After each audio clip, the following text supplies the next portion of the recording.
Olá, seja bem-vindo a mais um vídeo da E-Continuada na Jornada do Conhecimento, aqui com o professor Silvio, com o professor Giovanni, eu, o professor Rodrigo, e hoje nós vamos ter um tema muito específico. Você empresário que está nos ouvindo agora, você é o dono, você é o líder? E como dono, você é só um gerente, você tem um cargo? Quais são as diferenças entre o líder e o gerente, ou se você preferir, entre o líder e o dono? Qual que é o seu posicionamento dentro da empresa e como que isso pode impactar os resultados da sua equipe e, claro, os resultados finais da sua empresa? Então, com o professor Silvio, com o professor Giovanni, a gente vai falar um pouquinho. Líder ou gerente? Já começando com essa pergunta, professor Silvio. Líder ou gerente? Como é que esse posicionamento, como é que o empresário que está nos ouvindo tem que ter esse posicionamento? Bacana. Rodrigo, o líder, não é, em geral, está muito mais ligado à estratégia da organização.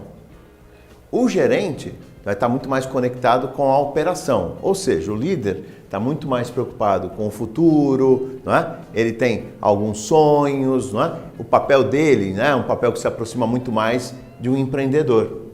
O gerente ele está preocupado com os processos administrativos, está preocupado em fazer com que dentro da organização as coisas caminhem bem. Podemos dizer que os dois acabam olhando para dentro e para fora, mas o gerente provavelmente um pouco mais para dentro da empresa e o líder um pouco mais para fora. E o que a gente costuma dizer é que não é porque você é empresário, não é, que você necessariamente é um líder. Não é porque você é empresário que necessariamente você tem um perfil empreendedor. Então a nossa provocação aqui com você é entender um pouco o seu papel, o seu perfil, e na sequência que você procure alguma orientação para melhorar os pontos que você pode e deve ser melhorado no seu desempenho, para que você se transforme em um líder. Tem uma questão interessante, que alguns anos atrás se dizia claramente que ou você nasce líder ou acabou. Nunca você vai ser um líder. De alguns anos, desculpe. Imagina, tô dizendo, as pessoas acreditavam mesmo que isso nascia. Nascia. Que era uma habilidade que a pessoa nasce líder. Sim. Veja, e nós temos muitos exemplos de liderança nata. Temos muitas pessoas que realmente nascem com isso, não é? Certamente no nosso dia a dia a gente conhece algumas pessoas que têm esse perfil, não é? A diferença é que hoje a gente sabe que a gente consegue desenvolver uma liderança, não é? Poxa, pode não ser uma... Nossa, mas a liderança nata, não é? Nossa, tá no sangue, né? Tá no DNA da pessoa, sim, não é? Mas você desenvolvendo uma liderança, você alcança resultados muito próximos de um líder nato. Acho que a gente pode citar um exemplo, professor, por exemplo, de um esportista que às vezes, ou um músico, aquele que sai tocando um piano, por exemplo, que você fala, nossa, e pessoas, por exemplo, como nós, que não somos um Mozart, por exemplo, né? Mas que se a gente tiver uma aula técnica de piano, podemos conseguir, aliás, resultados excelentes. Então, um líder também se forma, professor? Exato. É possível de ser formado, né? Sim, exato. Eu costumo dizer que tudo é treino, né? Então, liderar pode ser exercitado. Liderar uma tarefa, liderar uma equipe, liderar um processo, por que não? O importante que as pessoas têm que entender é que eu não posso ter uma equipe e essas pessoas não me enxergarem como um líder. Sim. E o que acontece muito nas empresas é a equipe fazer o que o dono pede, mas não necessariamente porque acredita o que aquilo está sendo pedido é a melhor coisa. E o pior, né? Muitas vezes a pessoa é da operação, as pessoas dominam o processo, mas porque o dono pediu, ela chega a fazer coisa errada, ela chega a fazer coisa repetitiva, retrabalho, ineficiente. Só porque o dono pediu. Só porque o dono pediu. Então, a pergunta que se deixa aqui para o empresário hoje, né? Você está tendo as pessoas fazendo o que você quer porque você é o dono ou porque você é o líder? como é que as pessoas enxergam esse dono, né? Como um líder ou, por exemplo, como o professor você falou, como um gerente do ponto de vista operacional? Então, nesse sentido, passando para o professor, a gente pensa assim, muitas vezes essas questões de liderança, às vezes metas de equipe, os líderes ou os gerentes, é aí que eu quero que o professor Silvio pontue, colocam alguns reforços, assim, né? Então, você vai ganhar alguma coisa a mais, uma premiação, alguma coisa, e às vezes se condiciona a ação a esse reforço. E nem sempre tem um reforço, né, professor? Como é que a gente pode entender essa mecânica? Exato. Então, nas discussões sobre liderança, né, o que se diz muito é, você tirou a recompensa, né, tirou a cenourinha, some a ação. Não é? Então, isso é ruim, não é? Porque no papel do líder, não é? O líder tem que conseguir motivar, conseguir liderar a sua equipe, certo? Sem toda hora ficar colocando reforços. Não é? Um exemplo disso é aqueles programas de funcionário do mês. Tá? Então imagina, sua empresa tem 300 colaboradores. Funcionário do mês foi lá o Antônio. Né? O que você acabou de dizer para a empresa? Que os outros 299 não servem, pelo menos naquele mês. Naquele mês, né? Não fizeram nada de extraordinário, não foram funcionários do mês. Pode ocorrer o erro de achar que está motivando e na verdade está desmotivando? Exatamente. Exatamente. Nesses programas, esse é o grande efeito colateral. Não é? Esse é o grande efeito colateral que a gente observa nas organizações. Se a gente for puxar um gancho como esse, professor, premiar ou punir, como é que a gente entende avaliação de desempenho? Faz a premiação, faz uma punição, não faz nada. Do ponto de vista da avaliação de desempenho, professor, como é que o empresário pode atuar? É interessante aquela frase assim, diga-me como eu vou ser avaliado e eu vou agir de acordo. Né? Então o erro muitas vezes pode estar na forma de avaliar. Então como é que eu estou medindo esse desempenho? Essa métrica está adequada? Porque a gente vê muito, né, meta de venda. Mas o que é que o vendedor precisa atingir? O que é ter uma venda de qualidade, por exemplo? Às vezes ele, para atingir a meta, dá desconto e dá prazo para pagamento. Ora, ele bateu a meta, mas ele fez uma venda sem qualidade. Né? Então, ele vai atrás de um drive, ele vai atrás de um indicador que muitas vezes não é o que deveria ser, porém, foi o que foi determinado.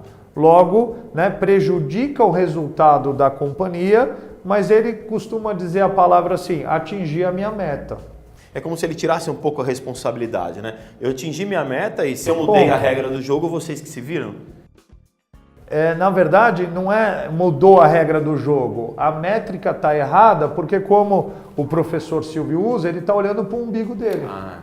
Então, na verdade, a ideia existe o senso de equipe, existe o senso de coletividade, e quando tem esse senso, existe alguém liderando? Esse é o problema. Porque o líder ele faz com que a equipe faça o que deve ser feito sem precisar ninguém mandar. Porque todo mundo já entendeu qual que é a regra do jogo. Todo mundo já entendeu aonde tem que chegar. Se eu não tenho ninguém liderando, cada um está preocupado em desempenhar a sua função. E nesse sentido, como é que tem que ser a interação, professor Silvio, entre líder e seguidor? Então, eu acho que essa interação entre líder e seguidor parte de um pressuposto que acho que a gente tem que discutir um pouquinho antes, que é o seguinte, né? Manda quem pode, obedece quem tem juízo. Já ouviram essa frase? Bastante, né? Certo? Então, essa frase, manda quem pode, obedece quem tem juízo, tem uma interação entre líder e seguidor, certo? Ok? Que não é uma interação provavelmente das mais gostosas, certo? Porque está demonstrando poder. Né? Ou você faz ou você faz. Está impondo. Certo? Isso é liderança? Não é? Se precisa impor, não é liderança, né? Exato. Pois é. Não é? Então, a relação entre líder e seguidor, ela está muito mais próxima do que hoje nós estamos vivendo na nossa sociedade, não é? Que é menos manda quem pode, obedece quem tem juízo, não é? Menos valorização do poder, certo? E mais o entendimento. Por que eu tenho que fazer isso? Por que você me pediu isso? Não é convencimento, é entendimento. certo? No ambiente corporativo, nós estamos falando de adultos conversando com adultos, adultos interagindo com adultos, adultos liderando adultos. Né? Isso é diferente de você lidar com uma criança. Talvez entre aí um outro entendimento, por exemplo, do vestir a camisa da empresa.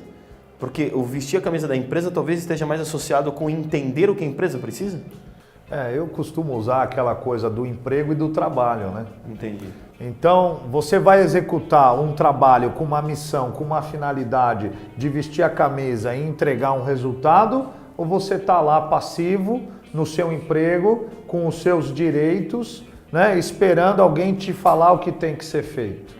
Então, é o compromisso e o comprometimento com aonde eu tenho que chegar com este meu trabalho. Se eu não tenho isso, se eu não entendo o trabalho como sendo algo da minha responsabilidade e eu só faço o que me mandarem, eu de forma passiva fico esperando uma ordem. Entendi. Mas espera, você já tem uma experiência nessa empresa de tantos anos. Ninguém precisa te falar o que você precisa fazer. Logo, ninguém precisa te liderar. Você lidera o que você precisa fazer. Né? Então, muitas vezes, é uma coisa do sair da zona do conforto, assumir uma responsabilidade e ir em busca do resultado. E não simplesmente eu fiz o que me mandaram. Nesse sentido, na equipe, até pegando o gancho do que o professor Giovanni falou, tem aquela diferença tanto do líder como dos liderados, do que é cargo, do que é função, né? E aí acho que pode ocorrer um pouco essa questão, né, professor? Sim. Na nossa cultura aqui, o cargo muitas vezes fala mais alto, né? Então, não necessariamente porque você tem um cargo de direção, né, que você vai exercer um papel de liderança ou tem todos os conhecimentos para resolver todos os problemas da empresa. Né? E aí, muitas vezes, nasce o líder situacional. Né? Então, aquilo que a gente estava conversando, não é? Nos bastidores aqui, é aquele cara, não é? Que no happy hour ele é o líder, mas ele não é. Ele não tem o cargo, não é? Ele não tem nenhuma posição de chefia, mas no happy hour ele que organiza, ele que faz acontecer, ele que lidera, não é? E ele tem lá uma certa liderança reconhecida pelos seus pares. Mesmo que seja reconhecido no happy hour? Professor? Mesmo que seja reconhecido no happy hour. É inegável que esse colaborador exerce um papel de liderança. Não é? Ele é um influenciador. Ele influencia todo mundo e por essa influência ele acaba adquirindo esse espírito de liderança. Para a gente finalizar, como a gente sempre faz com uma dica por empresário, eu queria que os dois professores falassem assim, esse empresário que está nos ouvindo agora, ele é dono da empresa e às vezes ele está na dúvida se ele tem que se ele vai no operacional, se ele é o líder, se ele é um gerente do ponto de vista da função, se ele tem que ter um perfil empreendedor, se ele não tem que ter, qual característica. Acho que, inclusive, o tema liderança é um tema que ele escuta muito na internet, são centenas de milhares de vídeos falando sobre isso e acho que a cabeça dele fica um pouco confusa. Direcionando os dois professores, por favor, uma dica para os empresários sobre liderança e gerência no sentido de cargo, mesmo que seja dono. Quais dicas que vocês dão para os empresários que estão nos ouvindo? Quer começar? O empresário pode fazer uma brincadeira, um teste, né? Será que a empresa dele, ela funciona igual quando ele está presente e quando ele não está presente? Né? Então, será que tem alguém para capturar essas informações para ele quando ele não está lá, para saber se quando ele não está lá as coisas funcionam? Porque veja, ele virar as costas e as coisas não funcionarem, aí tem um problema. Né? O que ele vai precisar trabalhar? Talvez não a liderança só dele, mas a liderança de pessoas chaves na empresa para que aquela empresa, aquela pessoa jurídica não dependa da pessoa física do dono. E como você bem disse no início do vídeo, isso pode ser trabalhado, né? Isso pode ser desenvolvido. Então acho que a grande dica é tentar fazer o diagnóstico de como é que eu estou atualmente para saber o que eu preciso trabalhar e melhorar. Entendi. Bom, ser empresário no Brasil é quase que ser um herói, não é? Tipo Superman, não é? Certo? E aí colocar tema de liderança e chefia, etc., você complica um bocadinho mais, não é? Porque você tem que desenvolver o perfil aí. Então, a dica que a gente deixa é é você conhecer então, né, esse seu perfil para poder enfrentar os desafios que certamente se apresentam, que vão se apresentar com um pouco mais de facilidade. Conhecer o seu perfil, conhecer o perfil da sua equipe, né, e isso vai ajudar a entender os papéis que cada um vai desempenhar dentro da organização, né, e ter a sabedoria, né, e isso muitas vezes é difícil, né, de não ser centralizador, não querer resolver todos os problemas da sua empresa. Conseguir delegar. Conseguir delegar. Certo? O bom líder é aquele que delega. Exato. Então você, empresário que nos assistiu, algumas dicas, mas se vocês me permitem, eu vou continuar com a pergunta, que foi a pergunta inicial, professor. Sim. Você, empresário que está nos ouvindo agora, você é líder ou gerente? Você atua só como dono ou realmente exerce essa liderança? E se não exerce, será que está disposto a se desenvolver para começar a exercer essa liderança e realmente ter seguidores e não só pessoas que têm um emprego? Será que o pessoal, os empresários de casa vão comprar esse desafio? A gente vai ver, esse vídeo é importante para que você reflita e em próximos vídeos a gente traz novos assuntos para vocês, tá bom?